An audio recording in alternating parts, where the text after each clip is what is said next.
কিছুদিন আগে মিশোতে সামার কালেকশনের দুটো ড্রেস অর্ডার করেছিলাম। দুপুরবেলা পার্সেল দুটো এসেছে। দুপুর একটু ব্যস্ত থাকায় আমি আর দেখিনি কি কেমন এলো। ভেবেছি সন্ধেবেলার দিকে দেখব, তখন তো একটু ফ্রি থাকবো। সন্ধেবেলায় আগে দুজনের জন্য 2 কাপ লাল চা বানিয়ে নিলাম। আমার আর মামনির জন্য লাল চায়ের সাথে খেলাম একটু পাউরুটি। লাল চা পাউরুটি খেয়ে পার্সেল দুটো আনবক্স করলাম।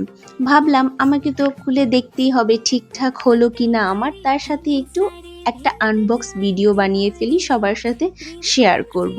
করেছিলাম একটা গাউন আর একটা শর্ট শার্ট, তো দুটোই এসছে। গাউনটা আমার বেশ ভালো লেগেছে, খুবই সফট স্মুথ ছিল, গরমের জন্য একদম পারফেক্ট, আর খুবই কালারফুল, একদম কচি কলা পাতা কালারের। আর তার সাথে করেছিলাম একটা শর্ট শার্ট, ক্রপ টপের সাথে পরার জন্য গরমে। শার্ট এবং গাউন দুটোই আমার কাছে বেশ ভালোই লেগেছে। তোমাদের কাছে কেমন লাগলো জানিও।